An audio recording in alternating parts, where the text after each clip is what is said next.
राम सीता राम सीता राम सीता राम सीता राम सीता राम सीता राम राम सीता राम सीता राम सीता राम सीता राम सीता राम सीता राम सीता राम। तो सभी श्रोतागण, कल की कथा में चर्चा हुई कि अवते रति तव नाथ कर होई है नाम अनंग, और बिन बप व्याप ही सबही पुनि सुनु निज मिलन प्रसंग। तो स्वामी जी कह रहे हैं कि भगवान महादेव कामदेव की पत्नी रति से कह रहे हैं कि अब से तुम्हारे स्वामी का नाम अनंग होगा, वह बिना शरीर के हर जगह व्याप्त होगा। अब तू अपने पति को दोबारा पुनः कैसे प्राप्त करोगी, तुम्हारा उससे कैसे मिलन होगा, वह बात ध्यान से सुनो। वो स्वामी जी कहते हैं कि जब जदुवंश कृष्ण अवतारा होई हरण महामाई भारा, कृष्ण तनया होई हरिपति तोरा, बचन अन्यथा होई न मोरा। वो स्वामी कह रहे हैं कि देवादिदेव महादेव रति से कहते हैं कि जब पृथ्वी पर बड़े भारी भार को उतारने के लिए परमपिता परमेश्वर भगवान श्री कृष्ण यदुकुल में जब अवतार लेंगे, तब तुम्हारा जो पति है वह उनके पुत्र प्रद्युम्न के रूप में जन्म लेगा। मेरा यह वचन अन्यथा नहीं होगा, अर्थात अटल सत्य है यह। आगे गोस्वामी जी कहते हैं कि रति गावनी सुनी शंकर बानी, कथय परयब कहऊ बखानी, देवन सामा चार सब पाए, ब्रह्मादिक बय कुंठ सिधाए। तो स्वामी जी कहते हैं कि रति गवनी सुन शंकर वाणी, अर्थात भगवान महादेव की वाणी को सुनकर के कामदेव की पत्नी रति वहां से चली जाती है। और अब दूसरी कथा का वर्णन विस्तार से कहता हूं। ब्रह्मादि आदि देवता भी ये सब समाचार सुने तो वे बैकुंठ धाम को चले गए। आगे गोस्वामी जी कहते हैं कि सब सूर विष्णु बिरंची समेता, गए जहां शिव कृपा निकेता, पृथक पृथक तीन कीनी प्रशंसा, भाए प्रसन्न चंद्रयावतंसा। तो स्वामी जी कह रहे हैं कि सब सुर विष्णु बिरंची समेता, सुर माने देवता, इस प्रकार वहां से विष्णु और ब्रह्मा सहित सब देवता वहां गए जहां कृपा के धाम भगवान देवाधिदेव महादेव जी विराजमान थे। उन सभी ने शिव जी की अलग अलग स्तुति की, प्रार्थना की। तब शशिभूषण से संपन्न शिव जी उन पर प्रसन्न हो गए, और जब प्रसन्न हो गए तो महादेव जी क्या कहते हैं, गोस्वामी जी लिखते हैं कि बोले कृपा सिंधु वृष केतु, कहू अमरा के ही तू कविधि तुम प्रभु अंतर जानी तदपि भगति बस बिनवाऊ स्वामी। तो स्वामी जी कहते हैं कि बोले कृपा सिंधु विष केतु। सिंधु माने समुद्र होता है, तो कृपा में समुद्र के समान देवाधिदेव महादेव जी बोलते हैं कि हे देवताओं, कहिए आप किस लिए आए हैं, आपके आने का उद्देश्य क्या है, प्रयोजन क्या है। ब्रह्मा जी ने कहा कि प्रभु आप तो अंतर्यामी हैं, सर्वज्ञ हैं, सब कुछ जानने वाले हैं। हे स्वामी, भक्तिवश मैं आपसे विनती करने आया हूं। क्या विनती है? तो स्वामी जी लिखते हैं कि सकल सुरन के हृदय अस शंकर परम उछाओ अन्नी जनायनानी दे खाचाई नाता तुम्हारा विबाओ। कहते हैं सभी लोग कि हे महादेव जी, सब देवताओं के मन में एक उत्साह है, एक उमंग है कि हे नाथ, वे अपनी आंखों से, अपने नेत्रों से आपका विवाह देखना चाहते हैं। आगे गोस्वामी जी कहते हैं कि यह उत्सव देखिया भारी लोचना सोई कछु करहु मदन मदमोचन कामु वजारी रति कहु बरुदीना कृपा सिंधुया अति भल कीना। तो स्वामी जी कहते हैं यह उत्सव देखई भर लोचन, अर्थात हे कामदेव के अहंकार को चूर करने वाले महादेव जी, आप ऐसा कुछ कीजिए जिससे सब लोग आपके विवाह उत्सव को अपने आंखों से जी भर के देखें। हे कृपा के सागर, कामदेव को भस्म करके आपने उनकी पत्नी रति को जो वरदान दिया है, जो आशीर्वाद दिया है, वह बहुत ही अच्छा और उत्तम है। आगे गोस्वामी जी कहते हैं कि सासती करी पुनि करही पसाओ नाथ प्रभु न कर सहज सुभाऊ पार्वती तप की नय पारा करहुता सुअव अंगीकारा। तो स्वामी जी कहते हैं कि हे नाथ, श्रेष्ठ स्वामियों का यह सहज और सरल स्वभाव होता है कि वे पहले दंड देकर फिर कृपा करते हैं। पार्वती ने अपार तप किया है, अब उन्हें आप स्वीकार करिए, उनको अंगीकार करिए। आगे गोस्वामी जी कहते हैं कि सुन विधि बीनाया समुझ प्रभु बानी ऐसा ही हो कहा सुख मानी तब देवाना दो भी बजाई बरसी सुमना जाया जाय सुरसाई।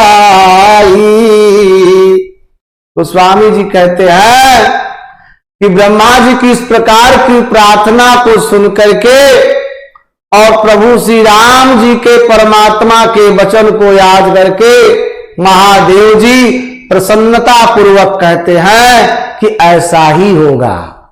तब देवताओं ने नगाड़े बजाए, वाद्य यंत्रों को बजाए, फूलों की वर्षा करके और जय होगा जयकारा लगाते हैं, देवताओं के स्वामी की जय हो, ऐसी बात कहते हैं। आगे गोस्वामी जी कहते हैं,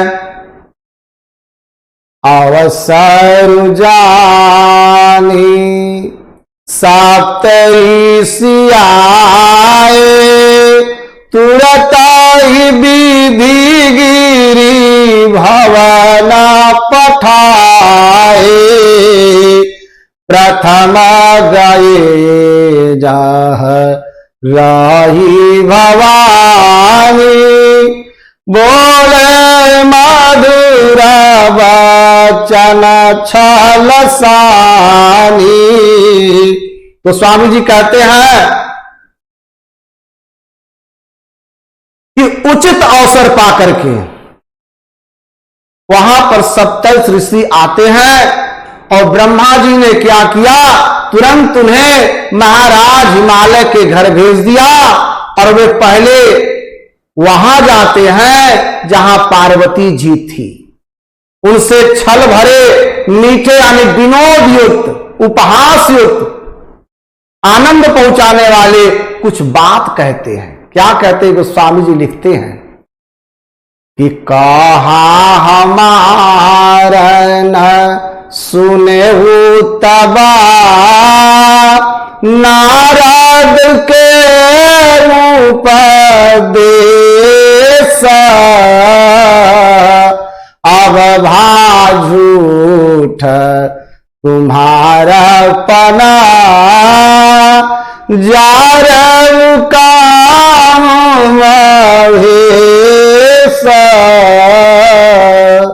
तो स्वामी जी कह रहे हैं, कहा हमार न सुनऊ तबा, अर्थात कि नारद जी के उपदेश से तुमने उस समय हमारी बात नहीं सुनी पार्वती, अब तो तुम्हारा प्रण झूठा हो गया, क्योंकि महादेव जी ने काम को ही भस्म कर डाला।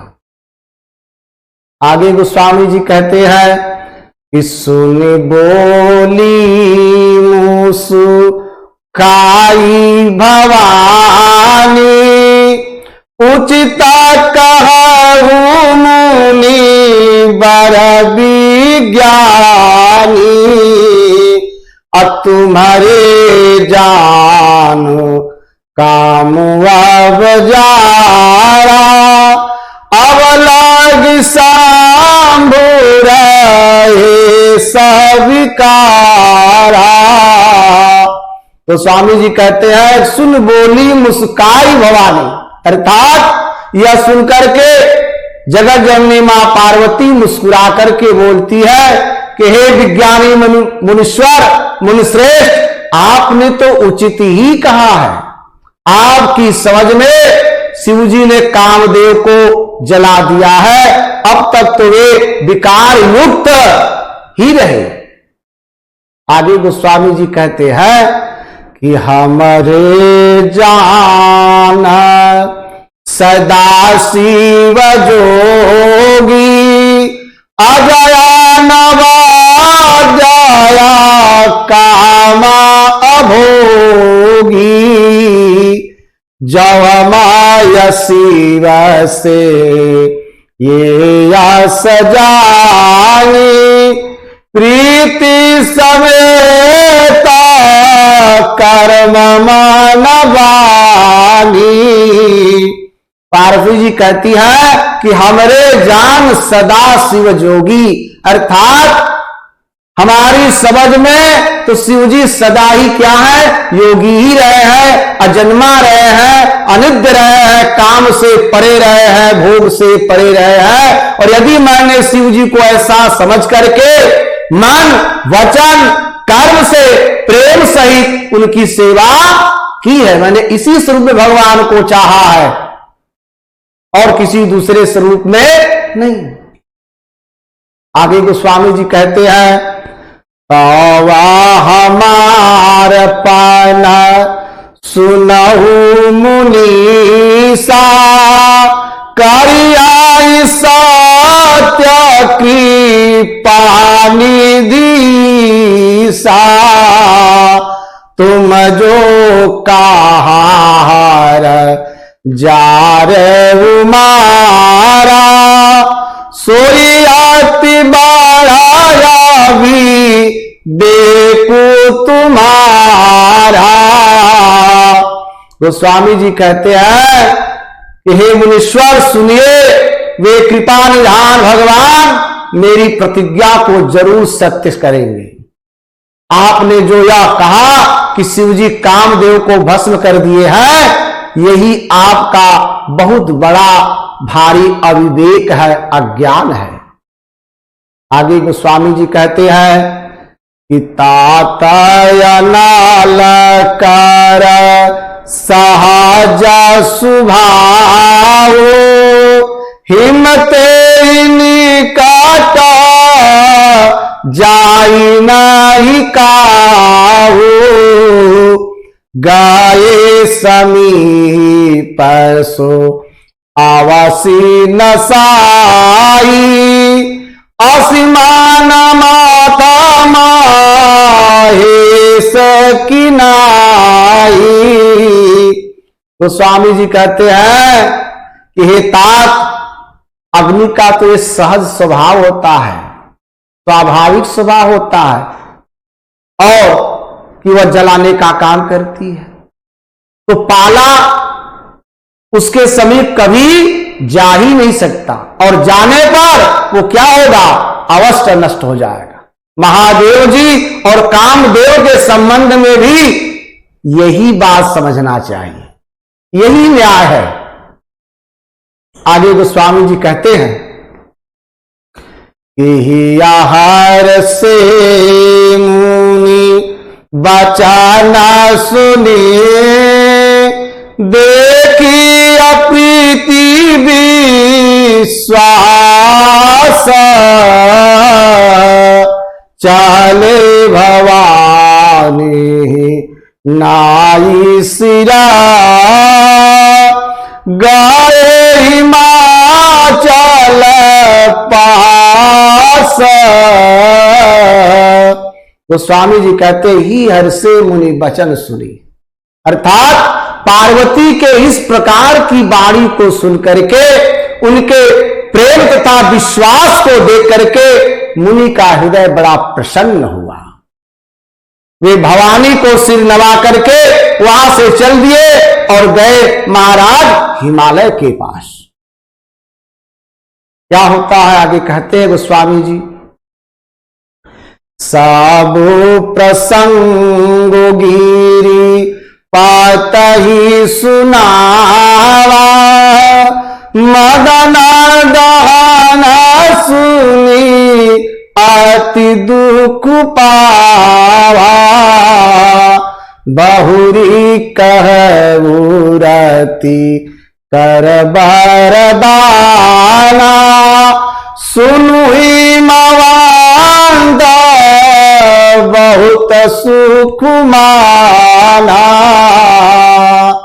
तो स्वामी जी कहते हैं कि सब प्रसंग गिरिपत ही सुना। उन्होंने पर्वतराज हिमालय को सारा हाल सुनाया। कामदेव का भस्म होना ये सुन करके महाराज हिमालय को बड़ा दुख होता है। फिर मुनियों ने रति के वरदान की बात बताई, जिसे सुन करके महाराज हिमान को बड़ा सुख मिला, बड़ा आनंद मिला। आगे गोस्वामी जी कहते हैं, हृदया विचारी शंभु प्रभुताई, सादर मुनि बारा लिए बोलाई। सुदिनु सुखतु सुघरी सोचाई, बेगी अबेद विधि लगन धराई।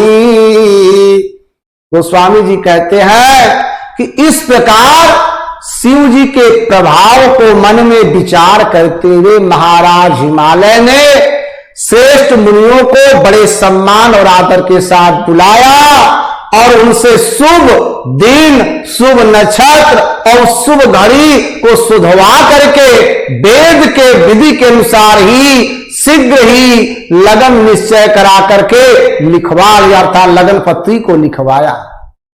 आगे गोस्वामी जी कहते हैं कि पात्री साता ऋषि न हो सोई दीनी, पात्री साता ऋषि न सोई दीनी, गई पाद बिनाया हिमाचल कीनी, जाई विधि है तीन दीनी सोपाती, बाचत प्रीति न हृदय समाती।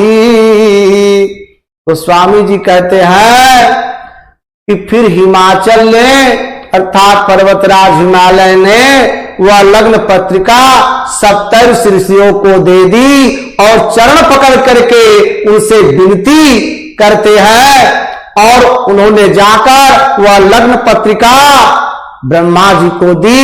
उसको पढ़ते समय उनके हृदय में का जो प्रेम का भाव है वह उसकी कोई सीमा नहीं है कि क्या भाव है, कितना असीम है वो प्रेम का भाव हृदय में समा नहीं रहा है। आगे गोस्वामी जी कहते हैं कि लगन बाचिया सब ही सुनाई, हर से मुनि सब सुर समुदाई, सुमन वृष्टि नभ बाजन बाजे, मंगल कलश दसहुदी साजे। तो स्वामी जी कहते हैं कि ब्रह्मा जी ने लगन को पढ़ करके सबको सुनाया और उसे सुनकर के सभी मुनि और देवतागण वहां का सारा समाज जो था सब लोग प्रसन्न हो गए। आकाश से फूलों की वर्षा होने लगी, बाजे बजने लगे, दसों दिशाओं में मंगल कलश सजा दिए गए। आगे गोस्वामी जी कहते हैं कि लागे सवारन सकला सुरा, वाहन विविध विमाना, होई सगुन मंगल सुभदा, करही अक्षरा गाना। तो स्वामी जी कह रहे हैं कि अब सब देवता अपने भांति भांति बने प्रकार प्रकार के वाहन और विमान को सजाने लगे, कल्याण पथ मंगल शकुन होने लगे और अप्सराएं गाने लगी, नृत्य करने लगी। सभी लोग भगवान देवादिदेव महादेव की बारात की तैयारी में जुट गए। आगे गोस्वामी जी कहते हैं कि शिव ही असंभो गाना, कह रही सिंगारा, जाता मुकुटाया ही मोरू सवारा, कुंडल कंकन पहिरे ब्याला, ताना विभूति पाता के हरि छाला। अब भगवान शंकर का विवाह है तो शिव जी दूल्हा बने हैं ना, तो दूल्हे का श्रृंगार हो रहा है तो शिव जी के गण ही उनको सजाने में लग गए हैं। जटाओं का मुकुट बना दिया, उस पर सांपों का मोर सजा दिया गया और शिव जी ने सांपों के ही कुंडल और कंकड़ जो है पहन लिए, शरीर पर विभूति रमाई और वस्त्र की जगह क्या किया, बागंबर लपेट लिया और इस स्वरूप में देवाधिदेव महादेव विवाह के लिए क्या है, तैयार हो गए हैं।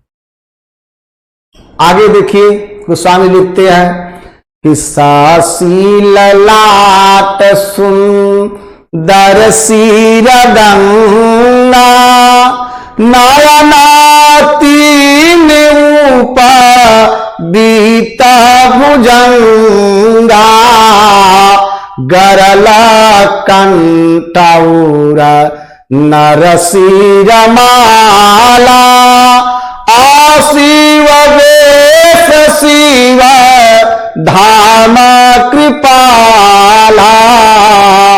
गोस्वामी जी कहते हैं सस्य ललाट सुंदर सिर गंगा, शिव जी के सुंदर मस्तक पर चंद्रमा, सिर पर पतित पावनी मां भवानी गंगा, तीन नेत्र, सांपों का जनेऊ, गले में विष और छाती पर नरमुंडों की माला थी। ऐसे स्वरूप में भगवान महादेव के उनके गण क्या है, तैयार कर रहे हैं, सजा रहे हैं। इस प्रकार उनका जो वेश था अशुभ होने पर भी क्या थे, कल्याण के धाम थे, कल्याणकारी थे और कृपालु हैं।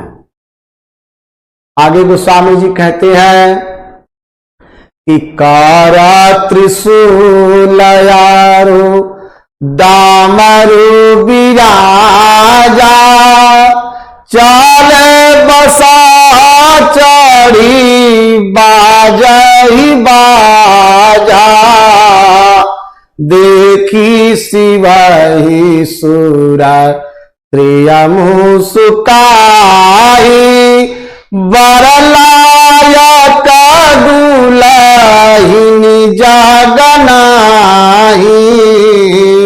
गोस्वामी जी कहते हैं कि कर त्रिशूल और डमरू, इतना ही नहीं, एक हाथ में त्रिशूल है तो दूसरे में डमरू भी सुशोभित है और शिवजी बैल पर चढ़कर चले हैं अपने जो है ससुराल, बाजे बज रहे हैं। शिव जी को देख करके जो देवांगनाएं हैं वो मुस्कुरा रही और कहती हैं कि ऐसे वर के योग्य संसार में कोई दुल्हन तो नहीं मिलेगी।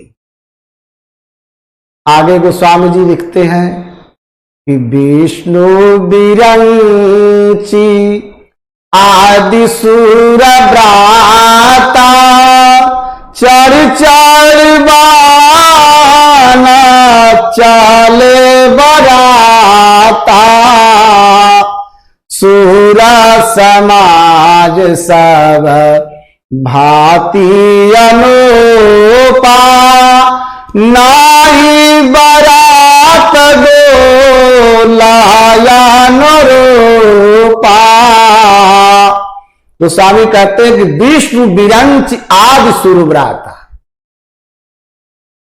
देवाधिदेव नारायण जो है भगवान विष्णु और ब्रह्मा आदि देवताओं के समूह अपने अपने वाहनों के साथ, सवारियों के साथ चढ़ करके बारात में चले हैं। देवताओं का समाज सब प्रकार से अनुपम अर्थात परम सुंदर था, पर दूल्हे के योग्य बारात नहीं थी। जैसा दूल्हा था वैसा बारात नहीं, या जैसा बारात था वैसा दूल्हा नहीं। आगे गोस्वामी जी कहते हैं कि विष्णु कहा से बिहसी तबा बोली सकल दिसी राजा बिलग बिलग होई चलहु सबा निज निज सहित समाज। तो स्वामी जी कह रहे हैं कि विष्णु कहा अस बिहसी तब, अर्थात तब भगवान विष्णु सभी दिक्पालों को बुला करके हंसते हुए कहते हैं कि सब लोग अपने अपने दल के साथ, समूह के साथ अलग अलग होकर के चलिए। आगे गोस्वामी जी कहते हैं कि बर अनुहारी बरातन भाई हासी कर पर पूरा जाई। अब विष्णु बचन सुनी सुर मुस्काने निज निज से सहित भी लगाने। अब क्यों भगवान नारायण ने कहा सबको अलग अलग होकर चलिए, तो गोस्वामी जी कहते हैं कि हे भाई, हम लोगों को यह बारात वर के योग्य नहीं है कि हम लोग जिस बारात में जा रहे हैं बाराती बन के, उसका जो दूल्हा है ना, उसके योग्यता और हमारी योग्यता में कुछ अंतर है। इसलिए हम लोगों को अलग अलग चलना चाहिए। क्या पराये नगर में जाकर अपनी हंसी कराएंगे, उपहास कराएंगे? विष्णु भगवान की इस बात को सुनकर के देवता लोग मुस्कुराने लगे और अपनी अपनी सेना सहित, समूह सहित क्या हो गए? अलग हो गए। आगे गोस्वामी जी कहते हैं कि मन ही अमाना महेशु मुस्काई हरि के बिंग बचन नहीं जाई। अति प्रिय बचन सुनत प्रिय के रे भिंगी तेरी सकल गान तेरे। तो स्वामी जी कहते हैं कि मन ही मन महेश मुस्काए। महादेव जी भगवान नारायण की इस लीला को देख करके मन ही मन मुस्कुराते हैं और कहते हैं कि नारायण ने जो व्यंग वचन कहा है यह जो है छूटेगा नहीं। अपने प्यारे भगवान विष्णु के इन प्रिय वचनों को सुन करके भगवान महादेव भी भृंगी उनके गण हैं, उनको भेज करके अपने सभी गणों को क्या किया? बुलवा लिया कि भाई हमारा जो समाज है उसके लोग भी आ जाए, हमारे साथ बारात चलना है। तो आगे गोस्वामी जी कहते हैं कि शिव अनुशासन सुनि सब आए प्रभु पद जल सती नाए नाना बाहन नाना वेसा वियसे शिव समाज निज देखा। तो स्वामी जी कहते हैं कि शिव अनुशासन सुनि सब आए। शिव जी के गण को जैसे ही महादेव जी की आज्ञा मिली, सुनी, ये सब चले आए और उन्होंने अपने स्वामी के चरण कमलों में सिर झुकाया और तरह तरह की सवारियों और तरह तरह के वेश वाले अपने समाज को देख करके शिव जी खुद ही हंस रहे हैं। शिव जी अपने समाज को देख करके बड़ा प्रसन्न हुए। आगे गोस्वामी जी लिखते कैसा समाज है शिव जी का, देखिए। को मुखहीन विपुल मुख काहू बिनु पद कारा को बहुपद बाहू विपुला नयना को नयना बीना रिष्ट पुष्ट को अतिता नखीना। गोस्वामी लिखते हैं कि भगवान का समाज कैसा है। कोई मुखहीन विपुल मुख का हो, कोई बिना मुख का है तो किसी के इतने सारे मुख है कि सब पूरे शरीर में मुख ही मुख है। कोई बिना हाथ पैर का है तो किसी के कई हाथ पैर है। किसी के बहुत सी आंखें ही है तो किसी को एक भी आंख नहीं है।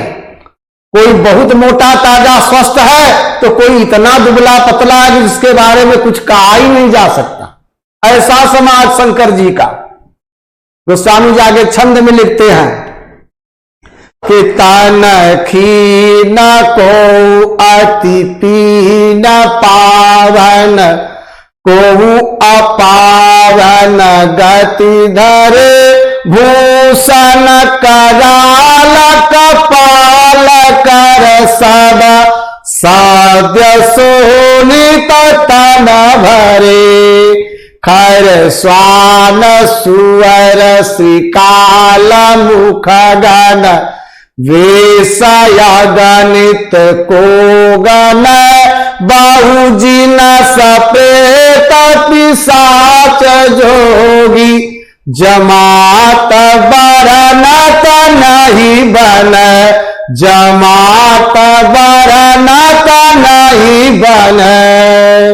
तो स्वामी जी कहते हैं कि कोई तो बहुत दुबला पतला है, कोई बहुत मोटा है, और कोई पवित्र और कोई अपवित्र वेश धारण किया हुआ है, भयंकर गहने पहने, हाथ में कपाल लिए है और सबके सब शरीर में ताजा खून लपेटे हुए है।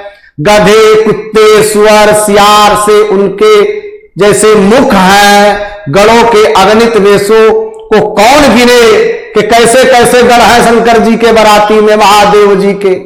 और बहुत प्रकार के प्रेत और पिशाच और योगिनियां भी उनकी जमाते हैं उनके साथ। उनका वर्णन तो करते नहीं बनता है कि कैसे वर्णन किया जाए। यानी शंकर जी के बारात में जो उनके गण हैं वो क्या है, अवर्णनीय है, कोई वर्णन नहीं कर सकता।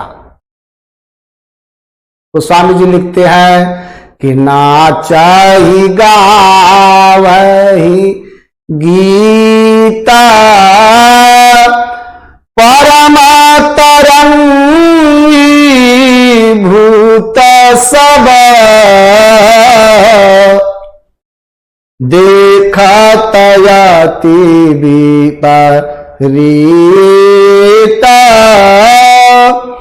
बोलाई बचन विचित्र विधि।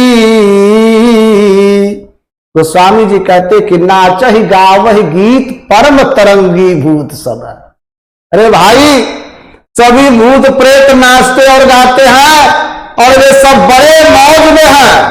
देखने में तो बहुत ही बेढंगे जान पड़ते हैं और बड़े ही विचित्र ढंग से बोलते भी, उनके बोलने का अंदाज भी सबसे अलग है।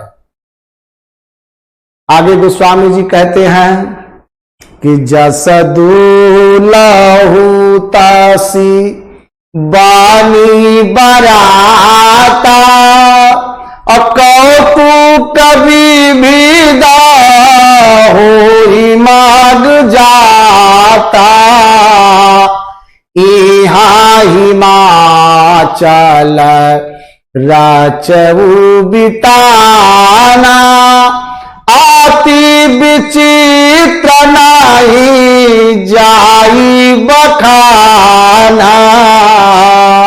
तो स्वामी जी कहते हैं कि जस दूल्हा तस बनी बराता। कि भाई देखिए, बारात वही अच्छी लगती है तो जैसा दूल्हा रहे ना वैसी ही बारात। तो जैसे महादेव जी थे अब बारात वैसी ही बन गई और मार्ग में चलते हुए भांति भांति में अनेक अनेक प्रकार के कौतुक यानी तमाशे होते जाते हैं। इधर महाराज हिमालय ने एक ऐसा विचित्र मंडप बनाया कि जिसका वर्णन ही नहीं हो सकता। कवि यहां इसका वर्णन करने में अपने को असमर्थ पा रहा है। आगे गोस्वामी जी कहते हैं कि शैल सकल जाहा लगी जगमाही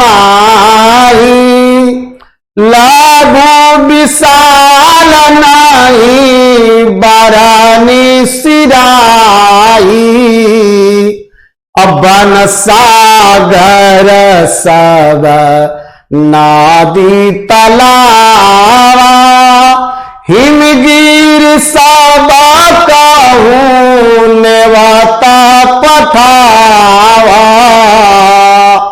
गोस्वामी जी कहते हैं कि शैल सकल जहां लग जगह माही, अर्थात जगत में जितने छोटे बड़े पर्वत थे जिनका वर्णन करके पार ही नहीं मिलता था, जितने वन थे, जितने समुद्र नदियां तालाब थे, महाराज हिमालय ने सबको क्या किया, निमंत्रण भिजवा दिया। आगे गोस्वामी जी कहते हैं कि कामारूप दरतन धारी सहित समाज सहित वर नारी, गाये सकल तू ही नाचल गे गावहि मंगल सहित स्नेहा। तो स्वामी जी कहते हैं कि महाराज हिमालय ने जिसको निमंत्रण भेजा वे सब इच्छानुसार स्वरूप धारण करके, सुंदर शरीर को धारण करके सुंदर स्त्रियों और समाज के साथ हिमाचल के घर पधार गए। सभी स्त्री जो है सभी स्नेह सहित मंगल गीत को क्या है, गाते हैं। विवाह में मंगल गीत गाए जाते हैं तो सही मंगल गीत गाते हैं। गोस्वामी जी लिखते हैं कि प्रथमा ही गिरी बहु गृह सावराए, जाथा जोगुता ता सब छाए, पुर शोभाया लोकी सुहाई, लागाई लागू बीरांचिनी पुनाई। तो स्वामी जी कहते हैं कि प्रथम गिर बहुगृह सवराय, अर्थात हिमाचल ने पहले से ही बहुत से घरों को क्या किया, सजवा कर रखा था। यथा योग्य उन स्थानों में सब लोग उतर गए। नगर की सुंदर शोभा को देख करके ब्रह्मा की रचना चातुरी भी तुच्छ लगती थी। आगे गोस्वामी जी लिखते हैं कि लघु लाग विधि की निपुणता, अवलोकी पूर शोभा सही, बन बाग कूप तड़ाग सरिता, सुभग सब सत को कही, मंगल विपुल तोरण पताका, केतु गृह गृह सोहाई, बनिता पुरुष सुंदर चतुर छवि, देखी मुनि मन मोही, छवि देखी मुनि मन मोही। तो स्वामी जी कहते हैं कि नगर की शोभा को देख करके ब्रह्मा की निपुणता सचमुच तुच्छ लगती है, फीकी लगती है। वन बाग कुएं तालाब नदियां सब सुंदर है, उनका वर्णन कौन कर सकता है कि कितना सुंदर है। घर घर बहुत से मंगल सूचक तोरण और ध्वज पताकाएं सुशोभित हो रही हैं। वहां के सुंदर और जो चतुर स्त्री पुरुषों की छवि देखकर मुनियों का मन भी क्या है, मोहित हो जा रहा है। आगे गोस्वामी जी कहते हैं कि जगदम्बा आवतरी सो पुरुषो पूरबरानी की जाई, जगदम्बा जहाँ आवतरी सो पूरबरानी की जाई, रिद्धि सिद्धि सा पाति सुख नित नूतन अधिकारी। तो स्वामी जी कहते हैं कि जहां जगत जननी मां भवानी ने अवतार लिया है, जिस नगर में मां जगदम्बा का जन्म हुआ है, क्या उसका वर्णन हो सकता है? जो आदि है, अनंत है, वहां तो रिद्धि सिद्धि संपत्ति और सुख नित्य क्या है, बढ़ते चले जाते हैं। आगे गोस्वामी जी कहते हैं कि नगर निकट बरात सुनी आई, पुरखर भरूसो भायाधिकारी, कारी बनाव सजी बाहन नाना, चाले न सादरया गवाना। तो स्वामी जी कहते हैं कि जब बारात नगर के निकट आई तो सुनकर के नगर में बड़ा चहल पहल मच गया, जिससे उसकी शोभा और क्या हो गई, बढ़ गई। अगवानी करने वाले लोग बनाव श्रृंगार करके तथा नाना प्रकार की सवारियों को सजा करके आदर सहित बारात को लेने चले, उसकी अगवानी करने चले। तो स्वामी जी लिखते हैं कि हर से सूर सेना निहारी, हराई देखी आती भावे सुखारी, असीवा समाज जब देखा न लागे, बिगड़ी चले बाहन सब भागे। तो स्वामी जी कहते हैं कि ही हर से सुर से निहारी, अर्थात देवताओं के समाज को जब लोगों ने देखा, नगरवासियों ने, तो उनका मन बड़ा प्रसन्न हुआ, और भगवान विष्णु को जब देखा तो उनका मन अत्यंत सुख का अनुभव किया। किंतु जब भगवान शिव के समाज को देखा, जब उनको समाज को देखने लगे, तब उनके सब वाहन जो थे, सवारी हाथी घोड़े रथ और बैल थे, सब डर के भागने लगे। आगे गोस्वामी जी लिखते हैं कि धरि धीर जूता राहे सयान, बालक सबलाया जीवा पराने, गाये भवाना पूछहि पितु माता, कहि बचन भया कंपित गाता।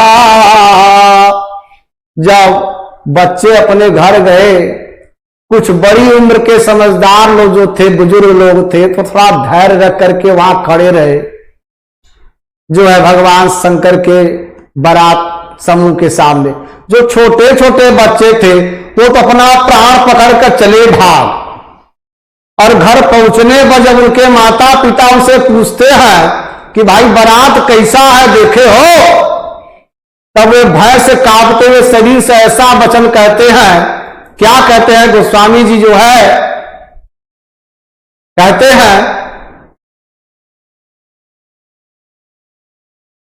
कि कही काह कही जाई न बाता, जमकर धारा की धव बरियाता,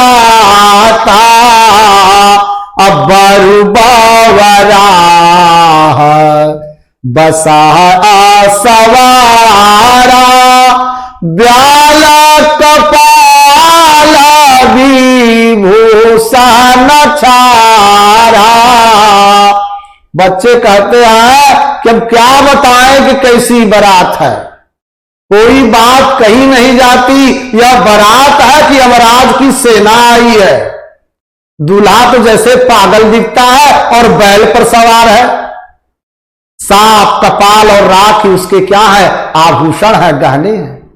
तो स्वामी जी लिखते छंद में कितन छार व्याल कपाल भूषण नगन जटिल भयंकर संग भूत प्रेत पिशाच जोगिनी विकट मुख रजनी चरा जो जियत रहाहि बारात देखत पुण्य बढ़ते कर सही देखई सो उमा विबाहु घर घर बात असिलारी कन कही। जाकर बच्चे कहते हैं अपने माता पिता से कि दूल्हे का शरीर पर तो राख लगी है, भस्म लगा हुआ है, सांप और कपाल उसके गहने हैं, वह नंगा है, जटाधारी है और भयंकर है। उसके साथ भयानक मुख वाले भूत प्रेत पिशाच योगिनियां और राक्षस है। जो बारात को देखकर जीता बचेगा, जीवित बच जाएगा ना, सचमुच उसके बड़े ही पुण्य होंगे। बड़ा वो अच्छा किसी जन्म में काम किया जो जिंदा बच जाएगा। और वही पार्वती का विवाह ही देखेगा। लड़कों ने यह बात घर घर जाकर के बात बताई। गोस्वामी जी दोहे में लिखते हैं कि समुझी महेश समाज सभा जननी जनक मुस्काई अब बाल बुझाए विविध विधि निडर हो डर नाही। तो स्वामी जी कह रहे हैं कि महेश्वर देवादिदेव महादेव जी का जो समाज समझकर सब लड़कों के माता पिता मुस्कुराते हैं, उन्होंने बहुत तरह से लड़कों को समझाया। जब लड़के ने बात बताई अपने माता पिता को, ऐसा समाज है, ऐसा दूल्हा है, उनके माता पिता बच्चों को समझा रहे हैं कि निडर हो जाओ, डरने की कोई बात नहीं है, सब कुछ अच्छा होगा। आज की कथा को यही पर हम विराम देते। एक बार प्रभु नाम संकीर्तन कि सीताराम सीताराम सीताराम सीताराम राजा राम राजा राम राजा राम राजा राम सीताराम सीताराम सीताराम सीताराम सीताराम सीताराम सीताराम सीताराम राजा राम राजा राम राजा राम राजा राम सीताराम सीताराम सीताराम सीताराम। प्यारे श्रोतागण दर्शक लोग, इस मंच से एक बार पुनः आपका स्वागत है, अभिनंदन है, मेरा आपको नमन एवं वंदन है। प्रेम से बोलिए जय जय सीताराम।